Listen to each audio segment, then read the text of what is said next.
Hello friends, we are in common errors. Common errors में हम common years खास करके जो पहले ही बता दें, जितना भी सेंटेंसेस है ये कॉमन एयर्स टेंस के ऊपर है। तो टेंस का जो आपको नॉलेज है उसके आधार पर इसको बनाइएगा। लेकिन इसको बनाने से पहले यानी कि आप पहले इसको बनाओगे, लेकिन कैसे, इसका स्क्रीनशॉट ले लो या पॉज करके पहले बना लो, और बनाने के बाद फिर मैं जो सॉल्यूशन देता हूँ आंसर्स उसको एक्सप्लेन करके उसको फिर आप मिला लीजिएगा। और अगर रूल्स पता है अच्छी बात है, नहीं रूल्स पता है तो आप साथ में लिखते भी चला जाना। Let's start. देखें जरा question number 1, whenever you are coming here you bring a lot of sweets for me. अब whenever you are coming here, इसमें इस सेंटेंस में क्लॉज कितना है? 2 क्लॉज है। एक क्लॉज कौन सा है? Whenever you are coming here, यहां तक एक क्लॉज है। दूसरा you bring a lot of sweets for me, ये दूसरा क्लॉज है। अब you bring a lot of sweets for me, ये कौन सा टेंस है? Present indefinite, S plus V and V five. और whenever you are coming here, ये कौन सा टेंस हो गया? ये हो गया प्रेजेंट कंटिन्यूअस, क्योंकि S plus M is are plus V four हो गया। क्वेश्चन है, कह क्या रहा है कि तुम मेरे लिए स्वीट्स लाते हो, लेकिन कब लाते हो? जब कभी आते हो, यानी कि ये तुम्हारी आदत है। व्हेनेवर के साथ ये आदत वाला सेंटेंस है कि जब भी आते हो तो स्वीट्स लाते हो। और आदत वाला सेंटेंस, हैबिट वाला सेंटेंस, हैबिचुअल एक्शन वाला सेंटेंस का टेंस होता है प्रेजेंट इंडेफिनिट, यानी कि ये भी प्रेजेंट इंडेफिनिट होगा, प्रेजेंट सिंपल, सिंपल प्रेजेंट होगा। इसलिए व्हेनेवर यू आर कमिंग नहीं होगा, बल्कि इसके जगह पर हमको देना पड़ेगा व्हेनेवर, एक सेकेंड, हाँ, तो इसके जगह पर हमारा क्या होगा? व्हेनेवर यू आर कमिंग नहीं होगा, बल्कि इसके जगह पर हम करेंगे whenever you come. Whenever you come here, you bring a lot of sweets for me. Next है, the secret of his good health lies in the fact that he is getting up before sunrise. अब फिर इसमें 2 clause है, 2 clause है। Clause माने sentence, बड़े से sentence में जितना भी छोटा सेंटेंस उसी को क्लॉज कहते हैं। तो the secret of his good health, यहाँ पूरा का पूरा सब्जेक्ट हो गया, लाइज वर्ब हो गया। The secret of his good health lies in the fact, यहाँ तक एक सेंटेंस हो गया, यानी एक क्लॉज हो गया।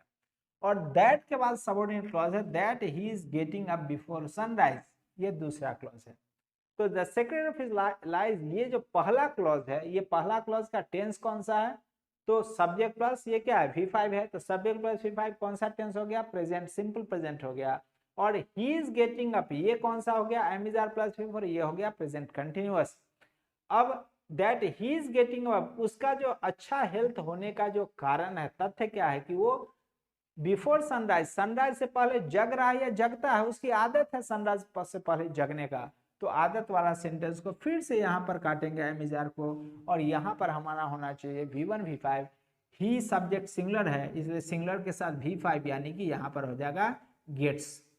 ठीक है, ही के साथ गेट्स। तो the secret of his good health lies in the fact that he gets up before sunrise.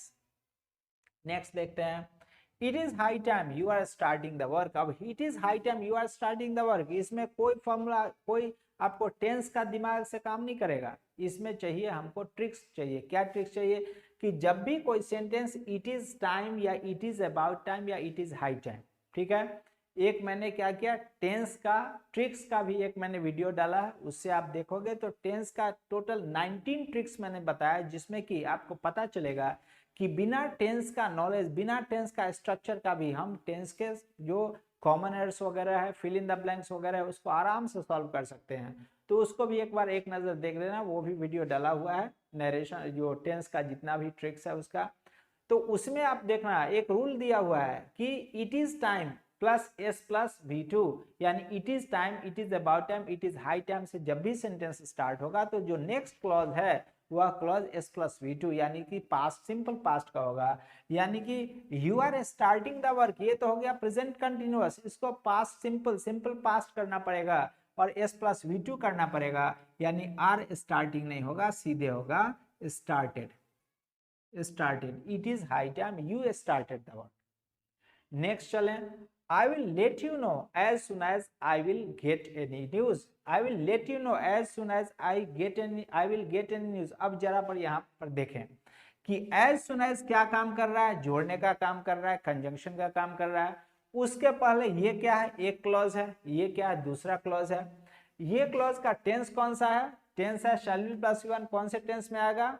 Future indefinite में, या फ्यूचर सिंपल, सिंपल फ्यूचर, या फ्यूचर इंडिफिनिट, जो कह लीजिए। तो आई विल लेट यू नो, मैं आपको बताऊंगा, ठीक है, मैं आपको जानकारी दूंगा। इसके बाद है जैसे ही I will get a news, मुझे कोई भी न्यूज मिलेगा। अब समस्या इसमें हमको कॉमन एरर्स खोजना है, तो कॉमन एरर्स खोजना है तो मैं आपको बताऊंगा, लेकिन बताने का शर्त क्या है, बताऊंगा का भविष्य में, शर्त क्या है, भविष्य में न्यूज मिलने का शर्त है। तो शर्त कौन सा है, शर्त है न्यूज मिलने का शर्त, तब तो ये एक वर्क होगा बताने का। तो जो फ्यूचर वाला शर्त होता है, फ्यूचर कंडीशनल क्लॉज को कहते हैं, फ्यूचर कंडीशनल क्लॉज, तो ये वर्क होगा, कंडीशन क्या है, ये है, और ये कंडीशन क्या है, इसके साथ फ्यूचर टेंस है, तो फ्यूचर कंडीशनल क्लॉज है। फ्यूचर कंडीशनल क्लॉज को हम हमेशा लिखते हैं प्रेजेंट सिंपल में, सिंपल प्रेजेंट में, यानी कि प्रेजेंट इंडेफिनिट, यानी कि यहाँ से विल को हम हटा देंगे, हो जाएगा I will let you know as soon as I get a news. ठीक है, नेक्स्ट है she says that she will take her umbrella in case it will rain। अब इसमें देखो, इसमें क्लॉज कितना है, क्लॉज को हमेशा कॉमन एरर्स में क्लॉज को बांटना सीखिए, यानी कि बड़े से सेंटेंस में कितना subject plus verb object complement ये अलग अलग कर सकते हैं, वो जानना बहुत जरूरी है। तो she says that she will take her umbrella in case it will rain। अब इसमें क्लॉज कितना है, क्लॉज कितना होगा, जितना नंबर ऑफ फाइनाइट वर्ब्स होगा उतना क्लॉज होगा। और फाइनाइट वर्ब किसको होगा, तो फाइनाइट वर्ब वाला भी एक मैंने वीडियो डाला है, वैसे आपको जानकारी होगी तो अच्छी बात है। तो फाइनाइट वर्ब कितना है उसके अनुसार क्लॉज बटेगा। फाइनाइट वर्ब जो वर्ब बदल सकता है टेंस के बदलते या पर्सन को बदलते, तो उसी को फाइनाइट वर्ब कहते हैं। तो एक फाइनाइट वर्ब सेज यहाँ पर है, दूसरा फाइनाइट वर्ब विल यहाँ पर है, तीसरा फाइनाइट वर्ब विल यहाँ पर है। ये विल का पास्ट वुड हो सकता है, ये विल का पास्ट वुड हो सकता है, सेज का पास्ट सेड हो सकता है, यानी तीन तीन वर्ब ऐसा है जो जिसका फॉर्म बदल सकता है, ये तीन फाइनाइट वर्ब है। तीन फाइनाइट वर्ब यानी क्लॉज कितना हो गया, तीन। तो number of finite verbs is equal to number of clauses. तो शी सेज तक एक क्लॉज हो गया, that she will take her umbrella तक दूसरा क्लॉज हो गया, यहाँ पर दूसरा क्लॉज हो गया, और इन केस इट विल रेन तीसरा क्लॉज हो गया, तीन क्लॉज हो गया। इसमें कंजंक्शन कहाँ, तीन अगर सेंटेंस है तो कम से कम दो कंजंक्शन तो चाहिए। दो कंजंक्शन कौन सा हो गया, एक कंजंक्शन ये हो गया, दैट से जोड़ दिया, एक कंजंक्शन इन केस हो गया, इन केस ये हो गया, तो दो दो कंजंक्शन इसमें लगा हुआ है। अब देखें कि सी सेज, शी सिंगुलर है तो सेज सिंगुलर है, कोई दिक्कत नहीं, यहां तक हमारा ठीक है। आगे देखें that she will take her umbrella, कि वह अम्ब्रेला ले लेगी, कब लेगी, in case it will rain. दिक्कत यहाँ पर है, in case it will rain में दिक्कत है। क्या दिक्कत है यहाँ पर, तो दिक्कत ये है कि अम्ब्रेला लेगी, लेकिन अम्ब्रेला लेने का शर्त क्या है, अगर बारिश होगी। ये बारिश होगी कब, भविष्य में। अम्ब्रेला कब लेगी, वो भी फ्यूचर में। जब दो फ्यूचर सेंटेंस रहे, तो जो फ्यूचर सेंटेंस में कंडीशन वाला फ्यूचर रहे उसको हम प्रेजेंट सिंपल में लिखते हैं, यानी कि इन केस इट विल रेन, यह है कंडीशन, शर्त है, छाता लेने का शर्त यही है। तो शर्त वाले सेंटेंस को हम प्रेजेंट सिंपल या सिंपल प्रेजेंट में लिखते हैं, यानी कि इट विल रेन नहीं होगा, इट के साथ रेन में एस का यूज करेंगे क्योंकि इट सिंगुलर है। अब सेंटेंस हमारा हो गया she says that she will take her umbrella in case it rains. Next, so let's come to question number 6। Question number 6 common errors tense के ऊपर हम लोग चल रहे हैं। देखे जरा, he teaches physics these days but generally he teaches chemistry। अब यहाँ पर क्या मिस्टेक है, तो मिस्टेक कहाँ पर है, मिस्टेक है, खोजिए मिस्टेक कहाँ पर है, तो मिस्टेक है हमारा यहाँ पर टीचर्स पर। क्या मिस्टेक हो गया, क्योंकि these days जब भी किसी सेंटेंस में these days रहे, nowadays रहे, डे बाय डे रहे या नाउ रहे, उस केस में वो प्रेजेंट कंटिन्यूअस वाला एक्शन को दर्शा रहा है, यानी कि प्रेजेंट कंटिन्यूअस में चला जाएगा। यानी कि ही टीचर्स फिजिक्स दिस डेज नहीं, हो जाएगा आपका ही इज। ठीक है, ही इज के बाद यहाँ पर टीचिंग कर देंगे, he is teaching physics this days. ठीक है, but generally he teachers chemistry. जब जनरली हो, यूजुअली हो, हैबिचुअली हो, ऑफन हो, नेवर हो, ऑलवेज हो, उस केस में वह चला जाता है प्रेजेंट इंडेफिनिट, यानी s + v1 v5। तो ये जो जनरली है, जनरली के साथ जो क्लॉज है उसमें क्या है, v5 है। लेकिन जब these days, nowadays, day by day, now ये सब लग जाए तो am is are + v4 present continuous चला जाएगा। नेक्स्ट चलें, 7 when I will be 30 most of my friends will be above 35। अब व्हेन आई विल बी 30 देखना कि व्हेन से हो, एज सून एज से हो, अनटिल से हो, अनलेस से हो, इफ से हो, वो अक्सर कंडीशनल क्लॉज हो जाता है, शर्त वाला सेंटेंस। कैसे देख लें जरा। व्हेन आई विल बी 30 जब मैं 30 का होऊंगा, यानी उम्र जब 30, most of my friends will be above 35 तो ज्यादातर मेरे दोस्त कितने साल के हो जाएंगे 35 के। ये ज्यादातर दोस्त मेरे 35 साल के हो जाएंगे। शर्त क्या है? शर्त है कि जब मैं 30 साल का होऊंगा।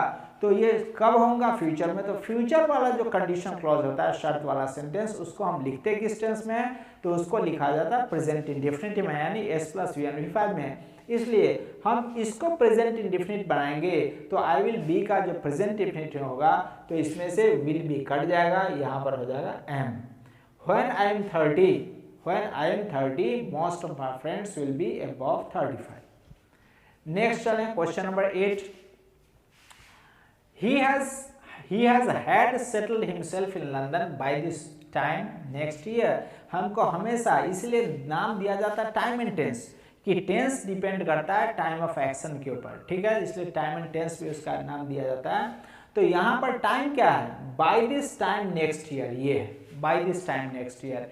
ये बाय के बाद दिस टाइम नेक्स्ट ईयर क्या है? प्रेजेंट टाइम है? नहीं। पास्ट टाइम है? नहीं। कौन सा टाइम है? फ्यूचर टाइम है। तो by this time next year ये फ्यूचर टाइम है। किसी भी सेंटेंस में दिमाग में रख लेना, किसी भी सेंटेंस में बाय के बाद अगर फ्यूचर टाइम हो, उस केस में वह सेंटेंस चला जाता है S plus shell will plus have plus V3, यानी कि फ्यूचर परफेक्ट में चला जाता है। और फ्यूचर परफेक्ट में चला जाएगा तो हैज हैड यहाँ से कट जाएगा। ये हैज हैड कौन सा टेंस था? ये प्रेजेंट परफेक्ट था, हैज के बाद V3 हो गया था।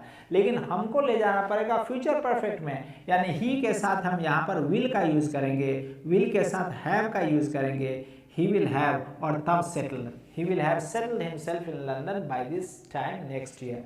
फिर से रिपीट कर दूं कि जब भी बाय के बाद फ्यूचर टाइम इंडिकेट करे तो वह सेंटेंस चला जाएगा किस टेंस में? फ्यूचर परफेक्ट में, यानी S plus shell will plus have plus V3 में चला जाएगा। Next 9 here is coming my friend said Manju when she saw her friend.